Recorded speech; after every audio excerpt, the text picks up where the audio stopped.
চালের মধ্যে কিছু বাদাম মিশিয়ে তৈরি হবে দুর্দান্ত একটি ডেজার্ট। আর এই ডেজার্টটি খেতে এত বেশি মজাদার হয় যে আপনারা যদি একবার তৈরি করে নেন এর ফ্যান হয়ে যাবেন।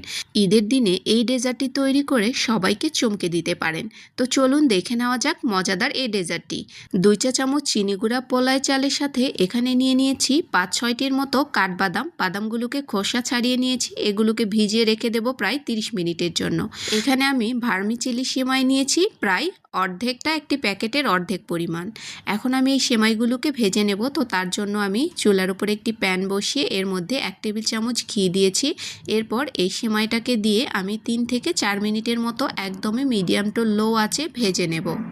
সেমাইটাকে ভেজে নেওয়া হয়ে গেছে। এই পর্যায়ে এখন সেমাইয়ের মধ্যে দিয়ে নেব চিনি প্রায় 4 টেবিল চামচ পরিমাণ। আমি এখানে একটা প্যাকেটের অর্ধেকটা ব্যবহার করেছি, তার জন্য এখানে চিনি ব্যবহার করছি প্রায় 4 টেবিল চামচ পরিমাণ। এখন এই সেমাইটাকে সেদ্ধ করার জন্য এখানে আমি ব্যবহার করছি আরও প্রায় 1/4 কাপ পরিমাণ পানি। এখানে অনেক বেশি পানি ব্যবহার করা যাবে না, কারণ ঝরঝরে একটা সেমাই আমি রান্না করে নেব। তো এই পর্যায়ে আমি আরও কিছুটা পানি দিয়ে নিচ্ছি সেমাইটা সেদ্ধ করার জন্য।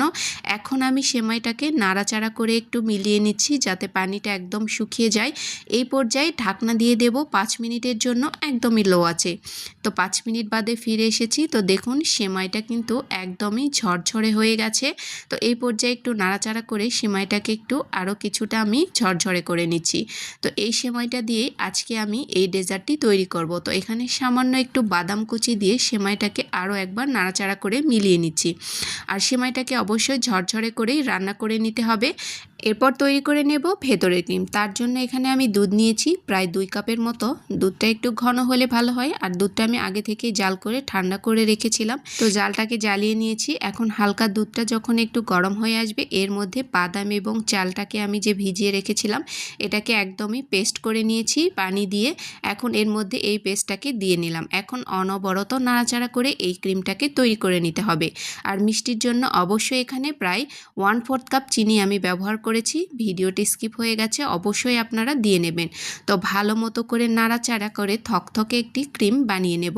আর এই ক্রিমটা খেতে এত বেশি মজাদার হয় যে মুখে দেওয়ার সাথে সাথেই এখন আমি এটাকে ডেকোরেশন করে নেব। তো আমি যেই সেমাইটা রান্না করে নিয়েছিলাম সেই সেমাইটা প্রথমেই আমি লাস্টের দিকে দিয়ে নিচ্ছি। তো যেহেতু আমরা নবাবী সেমাই কিন্তু এভাবে রান্না করি, তবে নবাবী সেমাইয়ের থেকে এই সেমাইয়ের টেস্টটা আমার কাছে অনেক বেশি ভালো লেগেছে।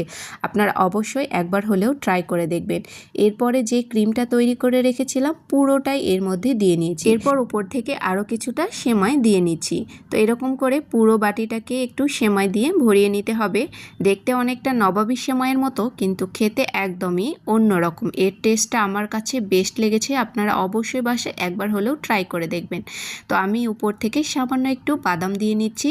আর এটাকে ঠান্ডা হওয়ার পরে পরিবেশন করলে এটা খেতে আরও বেশি মজা লাগে। তো আমি আপনাদেরকে আগে ভাগে একটু কেটে দেখাচ্ছি। তো দেখুন এটা ঠান্ডা হলে কিন্তু ক্রিমটা আরও কিছুটা জমে যাবে আর এটা দেখতে আরও বেশি লোভনীয় হবে। তো দেখেই বুঝতে পারছেন এটা কতটা মজাদার হবে। এরকম একটি ডেজার্ট অবশ্যই আপনারা ঈদের দিনে আপনাদের টেবিলে রাখতে পারেন। এই পর্যন্তই। ভালো লাগলে ভিডিওটি শেয়ার করবেন।